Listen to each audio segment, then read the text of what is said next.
ومن يعظم شعائر الله فإنها من تقوى القلوب.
ان کو شاعر اللہ سے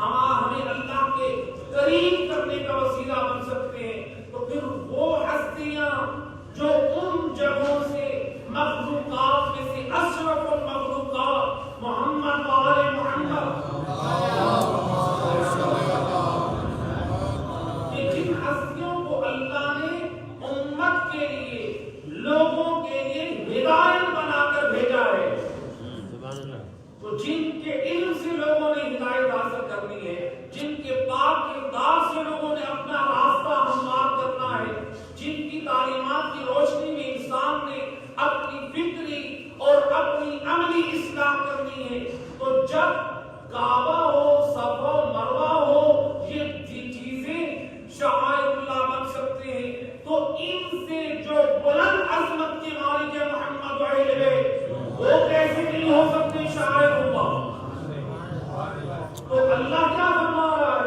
وَمَن يُعَظِّمْ شَعَائِرَ اللَّهِ فَإِنَّهَا مِن تَقْوَى الْقُلُوبِ، تعظیم کرو شعائر اللہ کی، یعنی محمد و اہل بیت کی بھی تعظیم کرو۔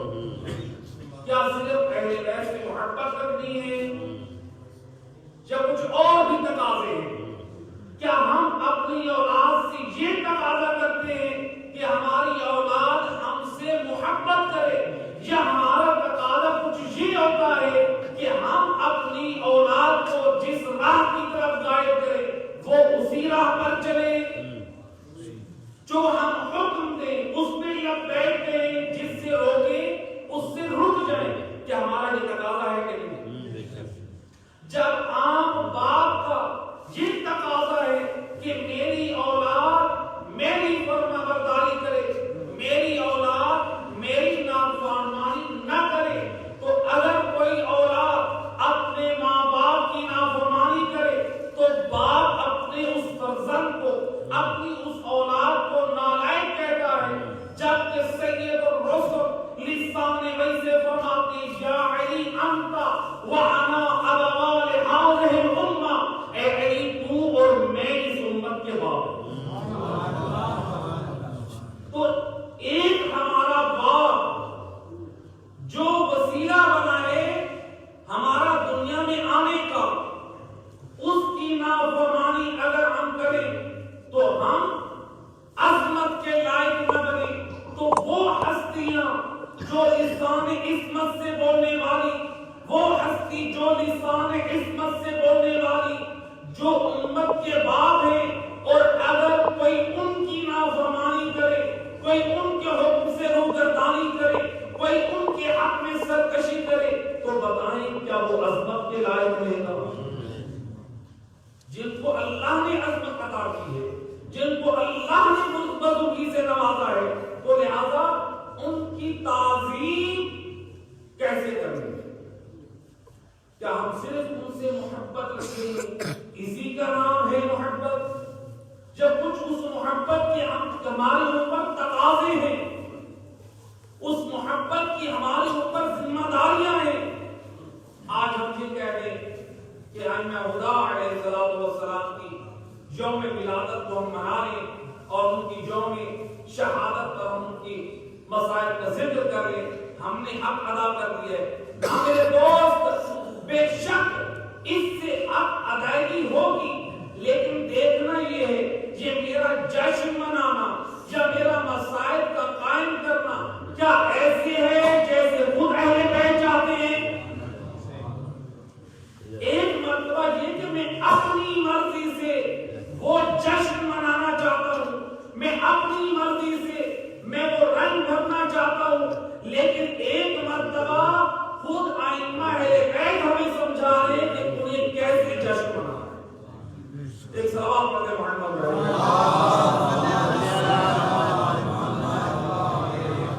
اور ادھر کو آواز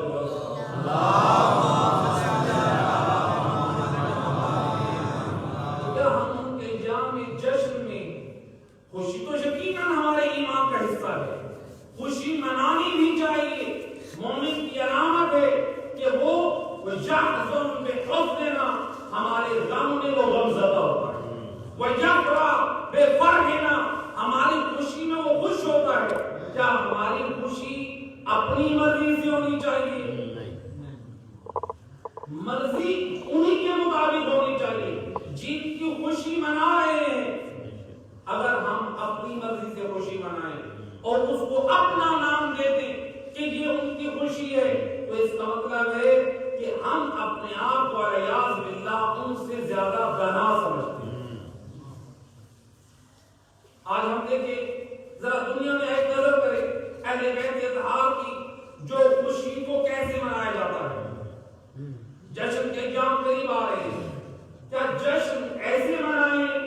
ائمہ ہدا کی ولادت کی رات ہو اور ناچ گانے کا اہتمام ہو.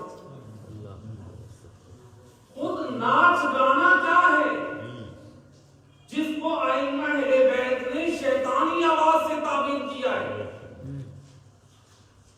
اور اگر ہم کسی ناچ گانے کے ساتھ اہل بیت کی محفل کو نسبت دیں تو میرے دوست اللہ ان ہستیوں کی طہارت کی گواہیاں قرآن میں دے اور ہم اپنی بدعملی سے دنیا والوں کو بتائیں کہ ہماری نگاہ میں اہل بیت کا کیا مقام ہے.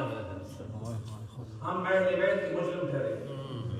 اللہ جن کی عظمت کے جن کی طہارت کے قصیدے اللہ قرآن میں بیان کر رہا ہے. یہ ناچ گانے کے ساتھ یہ جشن نہیں ہے، یہ اہل بیت کے لیے مصیبت ہے. روایت تو سب پڑھتے ہیں علماء سے اور خطباء سے سنتے ہیں کہ جب امام کو مختلف زندانوں میں جب رکھا جا رہا تھا، امام موسیٰ کاظم علیہ السلام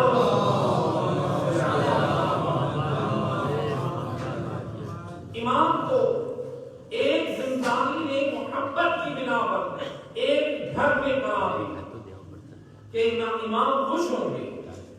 امام کو راضی کرنے کے لیے گھر میں رکھا. وہ گھر ایسا ہے جو ہوادار ہے، جس میں اچھا کھانا ملتا ہے.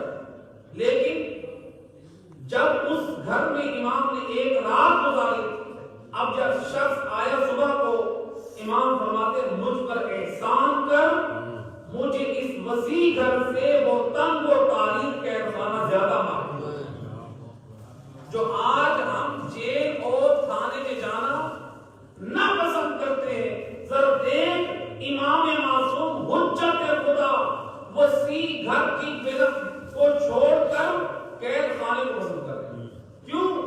امام فرماتے ہیں جب رات کا حصہ گزرا، اس گھر کے ہمسائے میں ایک طائفہ کے گانے کی آواز جب میرے معصوم کانوں تک پہنچی، میں نے برداشت نہیں کر سکتا کہ میرے کانوں میں گانے کی آواز آئے. امام چاہتے نہیں ہیں کہ میں گانا سنوں، وہاں سے گانے کی آواز آ رہی ہے. ذرا خود اندازہ کر میرے دوست، جو امام ایسے گھر میں معصور ہوں جہاں پر امام نہیں چاہ رہے بلکہ کانوں میں آواز از خود آ رہی ہے، امام اس گھر کو پسند نہیں کرتے. بتا ان محفلوں اور جشنوں کو امام کیسے پسند کریں گے جو امام کے نام پر قائم کیے جائے اور جن میں ناچ گانے اور گانے کی طرف پہ قصیدے پڑے جائیں. میں نقطہ بیان کیا کرتا ہوں. ہم نماز سب پڑھتے ہیں الحمدللہ. اگر کوئی شخص نماز پڑھا سورۃ الحمد گانے کی طرف پہ، کیا ہم اس کے پیچھے نماز پڑھیں گے؟ کیوں نہیں پڑھیں گے؟ یہ کہیں گے ہم کیسے نماز پڑھیں؟ یہ نماز اللہ کی عبادت ہے اور گانا شیطان کی آواز ہے. ہم رحمان کی عبادت کو شیطانی طریقے میں کیسے انجام دیں؟ تو میرے دوست سید الرسل نے یہ نہیں فرمایا ذکر علی عبادت، علی کا ذکر عبادت ہے. علی کا ذکر عبادت ہے کہ نہیں ہے؟ علی کا ذکر تو ایسا عبادت ہے بلکہ رسول اللہ فرماتے زینوا مجالسکم بذکر علی ابن ابی طالب، اپنی محفلوں کو زینت دو میرے بھائی علی کے ذکر سے. وَإِنَّ ذِكْرُهُ ذِكْرِي، علی کا ذکر میرا ذکر ہے. وَذِكْرِي ذِكْرُ اللَّهِ، اور میرا ذکر اللہ کا ذکر ہے. وَذِكْرُ اللَّهِ عِبَادَةٌ، اور اللہ کا ذکر کیا ہے؟ عبادت. تو مولا علی کا ذکر عبادت ہے کہ نہیں؟ ہمارا ایمان ہے کہ نہیں؟ تو اللہ کا ذکر بھی عبادت ہے اور علی مولا کا ذکر بھی. اگر نماز کو ہم کہیں گانے کی طرف پہ نہیں پڑھتے تو کیا علی کا ذکر عبادت ہے؟ تو یہ کیسی عبادت ہے کہ اس کو گانے کی طرف پہ ہم بجانا ہے؟ یا تو پھر وہ شخص علی کے ذکر کو عبادت نہیں سمجھتا. میرے دوست اصلاح کی ضرورت ہے. ایک صاحب کو جب یہ ہم نے سمجھانے کی کوشش کی تو جواب یہ دیا جناب قبلہ ہم تو علی کے ذکر کو زینت دیتے ہیں. میں نے کہا تیری عقل پہ قربان جاؤ. رسول اللہ فرماتے ہیں اپنی محفلوں کو زینت دو علی کے ذکر سے, اور تو کہہ رہے میں علی کے ذکر کو زینت دے رہا ہوں. میرے لیے توبہ کا مقام ہے. علی کا ذکر عبادت ہے, تو لہذا ان پاک ہستیوں کا ذکر پاک رہنا چاہیے. اس لیے ہمارے جتنے فقہاء امامیہ ہیں, آیت اللہ سستانی تک ہمارے فقہاء فرماتے ہیں غنا یہ ایسا گناہ ہے جو بولنا بھی حرام ہے, اس غنا کا سننا بھی حرام ہے, اس غنا سے حرام, اس غنا سے کمائی کا حاصل کرنا بھی حرام ہے.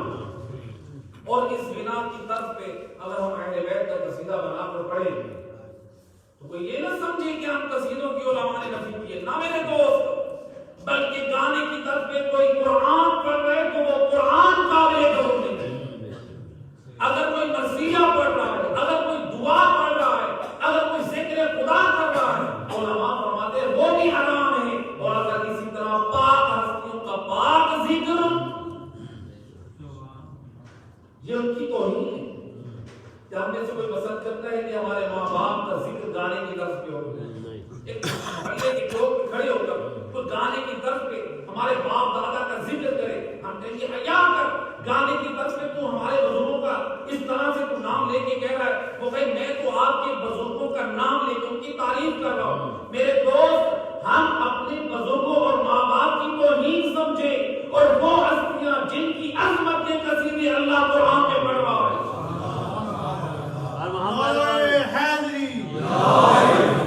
محمد والے محمد بلندر صلوات. اگر ہم نے ایسا ذکر کیا اپنی مرضی سے اور اس طرح سے ہم کریں, جشن کی رات کو اور دنیا والوں کو دکھائیں اور دنیا یہ کہے ارے یاؤز باللہ یہ اہل بیت کے چاہنے والے ہیں, یہ شیعہ قوم ہے.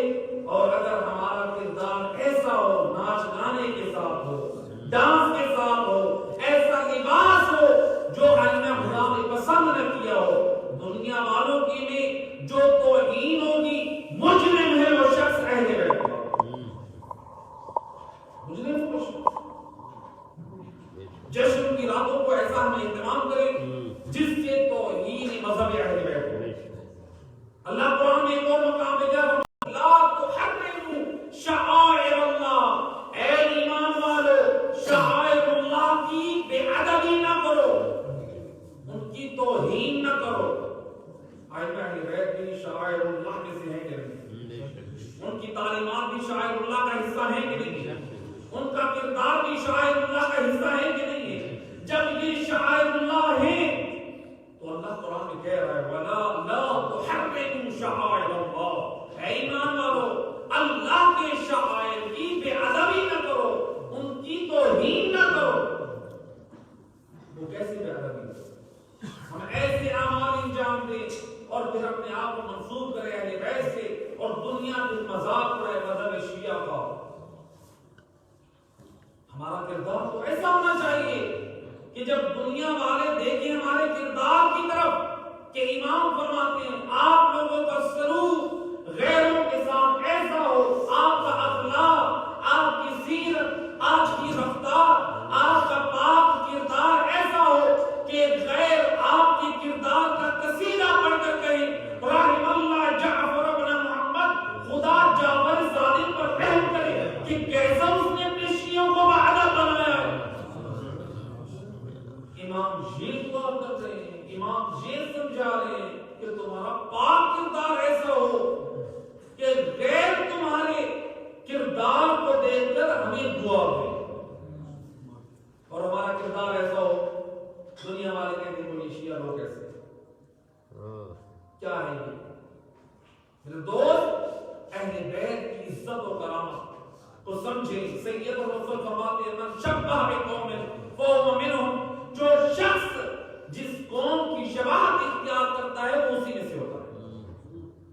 کیا اہل بیت اطہار نے اپنے جشن کا اظہار ائمہ خدا نے کیا کسی معصوم کا اظہار کسی ناچ گانے کے ساتھ کیا ہے؟ ناچ گانا کی میراثیوں کی عادت ہے, یہ بے دین لوگوں کا کام ہے. تو لہذا اس طرح سے خوشی کا اظہار اہل بیت کے گھرانے اور مذہب میں نہیں ہے، بلکہ وہ کرتے ہیں اپنی خوشی کا اظہار ناچ گانے اور ڈانس اور اس طرح سے جو اہل بیت کے مذہب سے دور ہے۔ اہل بیت کا مذہب بڑا لہذا ایسی محافل و مجالس میں جانا جس میں مذہب اہل بیت کی توہین ہے، یہ ہماری شرعی ذمہ داری ہے۔ ہم اپنی اولاد کے اگر ایمان کی فکر رکھتے ہیں، اگر ہم اپنی اولاد اپنی نسلوں کے ایمان کی سلامتی چاہتے ہیں، ہم فقط یہ نہ دیکھیں کہ ہمارا بیٹا اگر فلاں جگہ پہ بس کرفیو لگا ہوا ہے، وہاں پر قتل کا بازار گرم ہے، بچوں کو وہاں نہ جانے دیں۔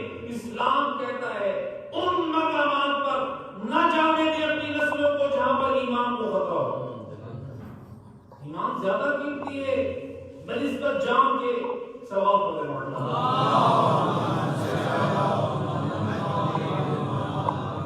تو لہٰذا آئینہ اللہ کا جشن کیسے منا؟ روایت کے جملے ہیں، سید الرسول ایک دن مسجد نبوی میں آئے، جب آئے تو دیکھا کہ کچھ لوگ ہیں نمازی ہیں، کیا کر رہے ہیں؟ ذکر کر رہے ہیں، دعا کر رہے ہیں، تسبیح کر رہے ہیں۔ سید الرسول فرماتے ہیں کہ تم لوگ کیوں جمع ہو؟ کہتے ہیں یا نبی اللہ، ہم اللہ کی حمد کر رہے ہیں، ہم اللہ کا شکر کر رہے ہیں۔ کیوں؟ اس نے ہمیں اسلام کی دولت سے نوازا اور آپ کے وجود کے سب کی ہمیں یہ اسلام ملا۔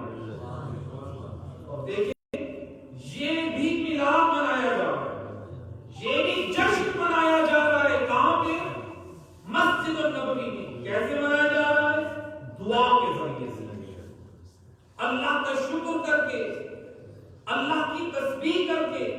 سید اور رسول فرماتے ہیں تو میں جب گھر میں تھا جبرائیل امین نازل ہوئے، آپ کہتے ہیں یا نبی اللہ، مسجد میں آپ کے کچھ چاہنے والے، آپ کے عبدار آپ کا ذکر کر رہے ہیں۔ ان اللہ یباہی بالملائکہ، پروردگار ملائکہ میں فخر و مباہت کر رہا ہے۔ کیوں فخر و مباہت کر رہا ہے؟ اس لیے فخر و مباہت کر رہا ہے مجھ رسول کے وجود کا یہ شکر ادا کر رہے ہیں دعا کی ذریعے۔ مجھ رسول کے وجود کا اللہ کا شکر ادا کر رہے ہیں تسبیح کے ذریعے سے، مجھ رسول کے وجود کا شکر ادا کر رہے ہیں شکر للہ دے کر۔ آئینہ خدا کا جشن منانا ہے تو ایسے منانا۔ اے حضرت محمد و آل محمد صلوات۔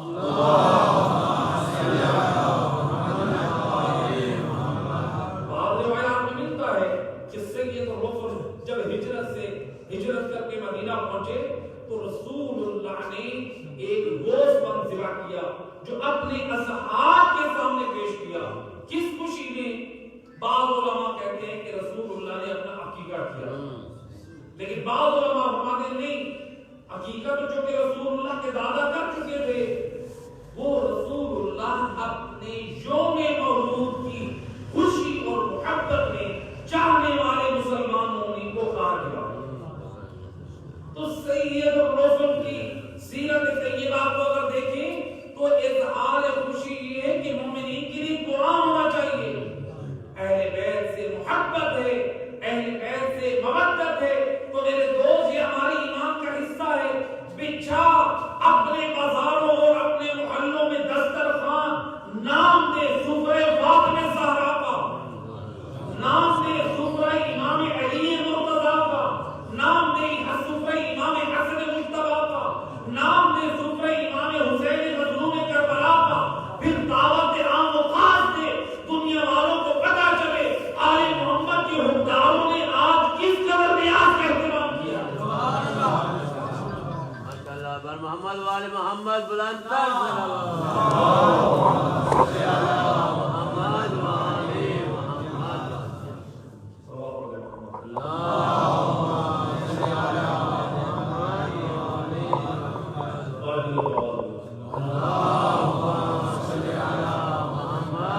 ایسا اہتمام ہونا چاہیے کہ غیر بھی نہیں کہ واقعہ آل بیت کے چاہنے والوں نے کیسا دعوت کا انتظام کیا ہے کہ میرے اور آپ کے امام حسن مجتبیٰ علیہ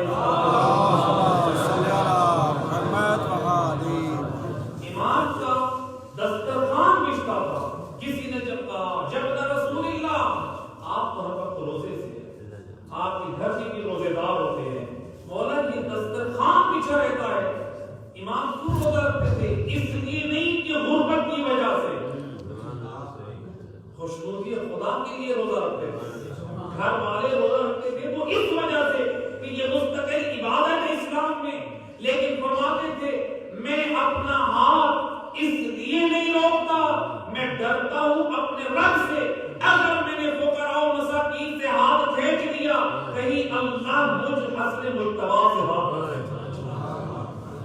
یہ کردار ہے اہل بیت میرے دوست، ولادت کی رات ہو اور ہم اس طرح سے خرچ کریں، فضول خرچی کریں، آتش بازی کے ذریعے سے، ناچ ڈانس کے ذریعے سے، اور اس طرح سے نہ جانے کتنی ایسی چیزوں سے جس سے اپنے مال کا اسراف کریں۔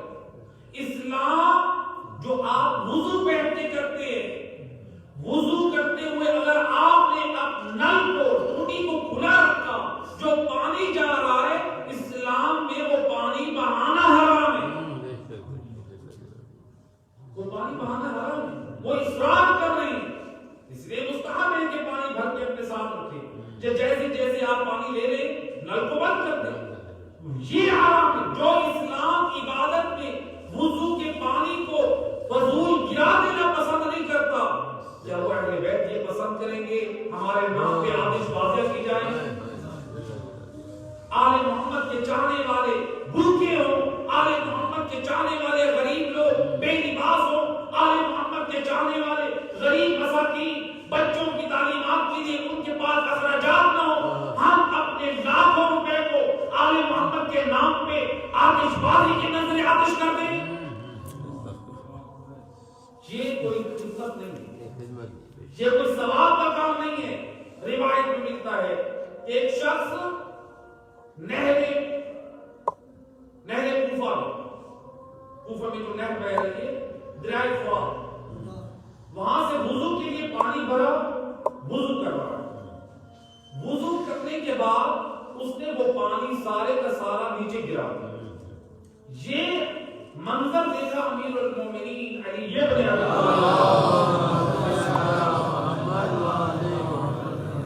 امام نے دیکھا، فرماتے اے فلاں تو نے پانی کو ضائع کیوں کیا ہے؟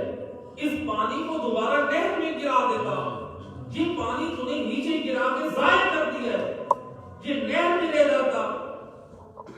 اب امام اس بات پہ بھی راضی نہیں ہے کہ پانی کو نہر سے لے کر جو بہتا دریا ہے تو نے یہ پانی ضائع کیوں کیا ہے؟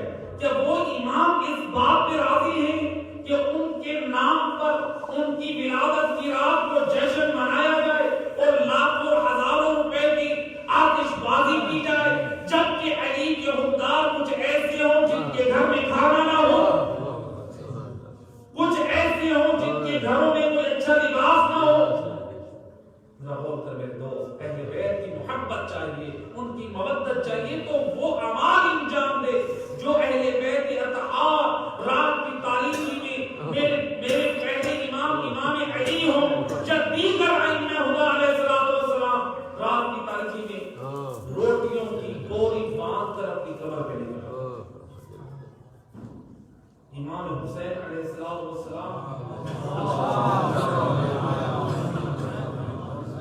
3 معصومین کے بارے میں روایت ہے، پہلے امام زین العابدین اور امام حسین علیہ السلام، ان تینوں کی قبر مبارک پر ایک نشان پوچھا گیا، غسل دینے کے بعد جو غسل کر دیا جا رہا تو دوسرے لوگ جو ہوتے تھے یہ نشان کس چیز کا تھا؟ رات کی تاریکی میں فقراء و مساکین کے لیے جو بوری رکھے جاتے تھے یہ اس کے نشان تھا۔ خدا کی سیرت دے، وہ اپنے چاہنے والوں کے لیے اس قدر فکر مند ہو، آج ہم ان کے ناموں پہ ہزاروں روپے کو لٹا کر ضائع کر دے۔ میرے دوست، اپنے مال کی قدر کر، اپنے مال کی حفاظت کر، خرچ کر ان راتوں کو آل محمد کے چاہنے والوں پر، تاکہ آل محمد خوش ہو اور بیٹھ کر جنت میں تجھے دعائیں دیں کہ تم نے ہماری ولایت و محبت کا حق ادا کر دیا۔ اسلام میں تو خود یہ اظہار خوشی نہیں ہے میرے دوست، خود اسلام میں یہ آتش بازی کر کے مسلمانوں کو یا کسی مریض کو تکلیف دینا، یہ فقہاء فرماتے ہیں یہ غیر شرعی عمل ہے۔ تو لہٰذا ہمیں اپنی دلوں کی اصلاح کرنی چاہیے، ہمارا جشن کا جو قیام ہو، ائمہ خدا علیہ السلام کا جشن منائیں گے، ہمارے ایمان کا حصہ ہے۔ اس دن آپ نیاز ایمان کا اہتمام کریں، لیکن متاسفانہ آج ہم ایمان کی نیاز کا اہتمام کریں، لیکن بعض جگہوں پر جو سننے میں آیا ہے، دو ایسے مقامات پر دل خون کے آنسو ہوتا ہے۔ پاک ہستیاں جن کے اللہ نے جن کے ذکر کو قرآن میں پاکیزگی اور طہارت سے بیان کیا ہے، ان کے نام سے آج بعض جگہوں پر شراب تقسیم کی جائے اور نام دیا جائے کہ لنگر امام علی۔ استغفر اللہ، یہ مذہب تشیع کو بدنام کرنے کی سازش ہے میرے دوست۔ یہ تشیع میں وہ دشمن گھس چکے ہیں جو ایسی چیزوں کو ظاہر کر کے تیرے مذہب کو بدنام کرنا چاہتے ہیں۔ باہر کر دے ایسے لوگوں کو اپنے مذہب سے، دنیا والوں کو بتا دے ان لوگوں کا مذہب تشیع ہوتے کا ان کا اسلام سے بھی تعلق نہیں سمجھتے، جو اپنے عمل سے اہل بیت کی توہین سمجھے۔ اہل بیت اتنی پاک ہستیاں اور ان کے نام سے ایک زمانہ تھا، آپ سب بزرگان جانتے ہیں کہ جب آل محمد سے منسوب نیاز بنائی جاتی تھی، نہا دھو کر پاک لباس پہن کر مٹی کے کچے اور پکے کچے برتنوں کو لے کر جو پاک و پاکیزہ برتن ہو ان میں ائمہ اہل بیت سے منسوب نیاز کو رکھ کے اہل ایمان کو پیش کیا جاتا تھا۔ کیا معیار تھا ہمارے ہاں نیاز ائمہ خدا کا؟ آج دشمن کی سازش ہے شراب کو تقسیم کرے ائمہ خدا کی ولادت کی رات، اور وہ بھی امام بارگاہوں کے ساتھ، اور پھر نام دیا جائے یہ لنگر امام علی۔ یہ ہونے کی بات، اپنی نسلوں کے ایمان کی سلامتی کی فکر کرے۔ ایسا نہ ہو کہ ہمارے بچے بھی وہاں جا کر اس برائی میں مبتلا ہو جائے۔ ذرا اپنا کردار دیکھیں، اپنی ذمہ داری کو سمجھیں، اپنے اعمال کو دیکھیں، ہمارے اعمال کیسے ہیں۔ آج غیبت ایمان میں صرف ظہور ایمان کی دعائیں ہمارا فریضہ نہیں بنتا ہے، بلکہ ہر عمل سے پہلے دیکھیں کہ میرے اس عمل پر امام راضی ہے یا نہیں ہے۔ مومن کی یہ شرعی ذمہ داری ہے، ہر عمل سے پہلے دیکھیں۔ روایت ہے، شیخ حر عامری نے اس روایت کو نقل کیا، مدینہ شہر میں ایک خاتون رہتی تھی جس کا نام تھا ام خالد۔ آئی ایک دن امام جعفر صادق علیہ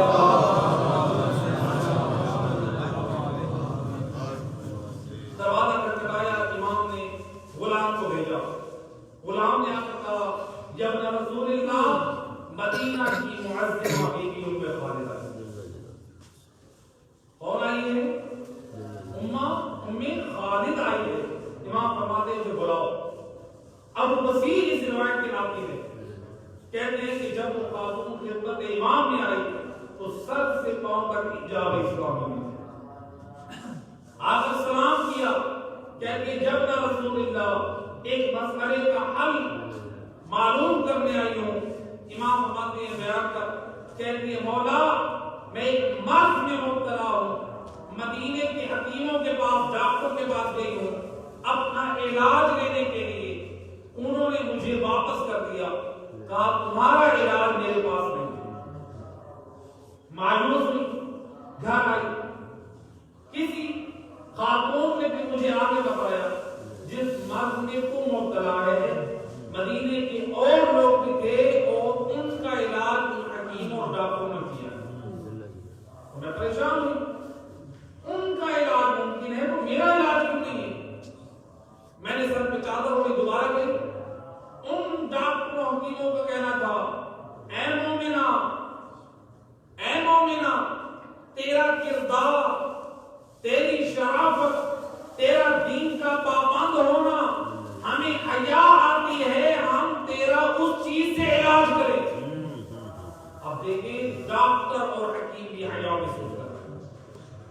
کہا وہ کون سی چیز ہے؟ کہا تمہارا علاج اگر ممکن ہے تو وہ ہے شراب۔ مولا آپ بتائیں کیا میں اپنا شراب پی کر علاج کر لوں یا شراب نہ پی کر ہلاکت کی طرف چلی جاؤں؟ مولا آپ مجھے بتائیں۔ امام فرماتے ہیں اے مومنہ جب مدینے کے ڈاکٹروں نے تیرا علاج معین کر دیا ہے تو تو پھر میرے پاس کیوں آئی ہے؟ کہتی ہے فرزند رسول، کتنا عظیم جواب دیا ہے یہ معرفتی مومنہ کی. کہتی ہے جب نہ رسول اللہ میں نے اپنا آقا و سردار آپ کو مانا ہے، مدینے کے ڈاکٹروں کو نہیں مانا. اس قدر صاحب عبادت مومنہ. امام کہتے مولا میرے آقا و سردار آپ ہیں، مدینے کے ڈاکٹر نہیں ہیں. اب پھر یہ خاتون نے جواب دینے کے بعد کیا فرماتی ہے؟ کہتی آقا میری تمنا ہے جب میدان معاشر میں میرا نامہ اعمال کھلے تو اس میں اگر شراب پینے کی اجازت ہو تو لکھا، جب سوال کیا جائے تو نے شراب سے اپنا علاج کیوں کیا تو جواب ہو مجھے جعفر ابن محمد نے اجازت دی. اور اگر میں شراب سے علاج نہ کروں، میں مر جاؤں، مجھ سے پوچھا جائے تو نے علاج کیوں نہ کیا، تم مر گئی، لکھا ہو مجھے جعفر ابن محمد نے منع کیا. مولا میرے ہر کام سے پہلے آپ کے نام کے دستخط ہوں. امام نے جب یہ سنا، اس قدر صاحب معرفت ہے، امام فرماتے ہیں زبان عصمت سے بولنے والا امام فرماتا ہے لا شفا فی الحرام، اللہ نے حرام میں شفا کی. تو جو امام حالت مرض میں علاج کے لیے شراب پر راضی نہیں ہے، وہ جشن کی رات کو کیسے راضی ہو سکتا ہے؟ کیا اہل بیت کے مذہب کو بدنام کرنے کی سازش ہے میرے دوست؟ اہل بیت بڑے پاک ہیں، انہوں نے اس دین کو بچانے کے لیے تو بڑی بڑی قربانیاں دی ہیں، ان کی قربانیوں کی ہم لاج رکھیں. جب امام نے کہا کہ حرام میں شفا نہیں، فرماتے امام نے جملہ فرماتے اے مومنہ جب اب میں تمہیں اجازت نہیں دیتا لیکن پھر بھی اگر تو اپنے علاج کرنا چاہے، یاد رکھ جب تیری روح اپنی انگلی سے گردن کی طرف اشارہ کرتا، جب تیری روح یہاں پہنچے گی اس وقت تجھے شراب کے پینے کی اذیت محسوس ہوگی. جب اس نے یہ سنا کہ امام راضی نہیں ہے کہ میں شراب سے اپنا علاج کروں، اب وہ خاتون جواب لے کر جانے لگے.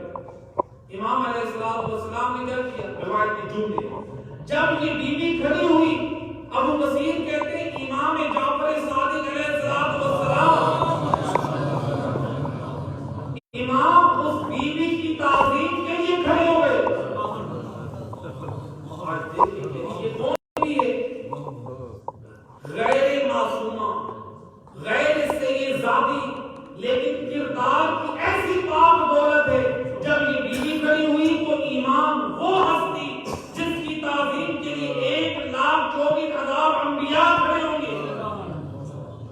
آج اگر کسی کی تعظیم کے لیے آگے سلطانی کھڑے ہو جائیں تو دنیا کو بتاتے پھریں گے میری تعظیم کے لیے نائب امام آغا سلطانی کھڑے ہوئے تھے، اور اس بیوی کے لیے حجت خدا کھڑی ہو گئے. یہ کردار تھا، یہ طہارت تھی، یہ سیرت تھی. ابو بصیر کہتے ہیں امام ہو کر کھڑے نہ ہوئے، امام کھڑے ہونے کے بعد فرماتے ہیں یا ابا بصیر واللہ خدا کی قسم میدان قیامت میں ہم ایسے اپنے شیعوں پر فخر کریں گے جو ہر کام سے پہلے یہ دیکھیں کہ میرے امام کی رضا کیا ہے. آواز بلند صلوات.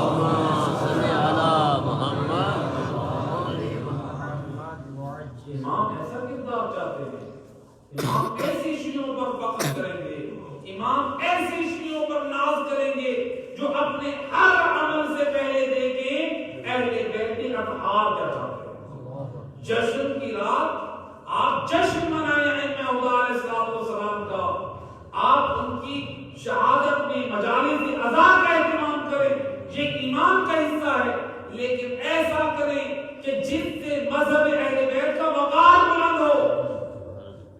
امام جعفر صادق امام فرماتے ہیں شیعتنا کونوا لنا زینا ولا تکونوا علینا شینا. اے ہمارے شیعوں ہمارے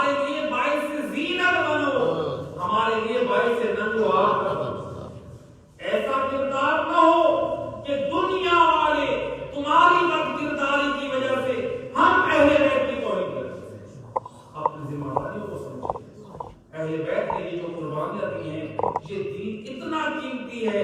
میرے دوست آج ہم یہ ایمان کو رکھیں کہ میدان قیامت میں ہماری اہل بیت شفاعت کرائیں گے. بے شک وہ ہماری شفاعت کرائیں گے. یہ عقیدہ ضروریات اسلام میں سے ہے اور ہمارا ایمان ہونا بھی چاہیے. بے شک شفاعت حق ہے لیکن اپنے آپ کو شفاعت کے قابل بنانا. کہیں ایسا نہ ہو کہ ہم میدان قیامت میں زہرا کے لال کی خدمت میں جائیں کہ مولا ہماری سفارش کیجیے. ہم آپ کے لال کو غصہ دیتے رہے ہیں, ہم آپ کے لال پر گریا کرتے رہے ہیں. امام کہے تو نے ہماری کون سی قربانیوں کی لاج رکھی؟ میں نے دین الہی کو بچانے کے لیے علی اکبر کو قربان کیا. میں نے دین الہی کو بچانے کے لیے ششما علی اصغر کو قربان کیا. میں نے دین الہی کو بچانے کے لیے خود اپنے آپ کو حسین کو قربان کر دیا. تو نے نہ اکبر کے خون کی لاج رکھی, نہ تو نے ششما علی اصغر کے خون کی لاج رکھی, نہ تو نے زہرا کے لال حسین کے خون کی لاج رکھی. اب کس ملک سے آیا ہے زہرا نام کے لال کے پاس؟ اجرکم علی اللہ. یہ دین بڑا قیمتی ہے. اے کربلا میں اہل بیت نے خود کو قربان کر دیا دین الہی کو بچانے کے لیے. میرے دوست کوئی عمل ایسا انجام نہ ہونے پائے جس سے اہل بیت کے مذہب کی بدنامی ہو. اجرکم علی اللہ. ہر کربلا والوں میں جو قربانی ہے, سب سے پہلی جو قربانی پیش ہوئی اہل بیت کے گھرانے میں, یہ کون سی قربانی ہے؟ رسول ذاتی فاطمہ زہرا کی قربانی ہے. اجرکم علی اللہ تعالی. اے میرا مولا منبر کوفہ پہ بیٹھے ہیں, لوگ بیٹھ کر آگے امام کا کلام سن رہے ہیں. یا کسی نے اٹھ کر کہا مولا مرد کے لیے سب سے بڑی مظلومیت کیا ہے؟ سنو یہ رونے والوں, اے علی تو وہ ہے جو بستر شہادت میں بھی سوال کا جواب دینے والا ہے, جو کہتے تھے پوچھو دنیا والوں اس سے پہلے کہ علی تمہارے درمیان نہ رہے. لیکن جب علی سے پوچھا گیا مولا مرد کے لیے بڑی مظلومیت کیا ہے, روایت کہتی ہے علی نے جواب نہ دیا. منبر کوفہ علی کی آنکھوں میں آنسو ریچھنے مبارک آنسو سے تر ہو گئی. اے علی, اے اتنی شجاعت دکھانے والے مولا, آپ کو کیا ہو گیا؟ منبر پر گریا کر رہے ہیں. کسی نے اٹھ کر کہا مولا چاہیے تو یہ تھا کہ آپ جواب دیں گے یہ گریا کرنے کا سبب کیا ہے. فرماتے پوچھنے والے تو نے سوال ایسا کر لیا ہے, مرد کے لیے سب سے بڑی مصیبت یہ ہے کہ اس کے سامنے اس کی زوجہ کے منہ میں تماشے مارا جائے. اے وہ اپنی زوجہ کا دفاع نہ کر سکے. اے میرے سوال نے اے زہرا کی مصیبت کو یاد دلا دیا. اجرکم علی اللہ تعالی. اے مسلمان آئے رسول ذاتی کے دروازے پر, اے کیسے تعزیت دینے آئے. اے ہاتھ میں لکڑیاں ہے, ہاتھوں میں آگ ہے. علی کو باہر نکالو. جب علی نہ نکلے کیسے تعزیت دیے رسول ذاتی کو. روایت کہتی ہے ایک لڑی نے دروازے کو ٹھوکر ماری. رسول ذاتی جب دیوار کے کر دیا. اللہ میں پانی نکل کرتے ہیں. اے دروازے میں نکلے جو آگ سے, اے آگ کے جلنے سے وہ بے گھر ہو چکی ہے.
الاستضافة عن وعد الله نوراني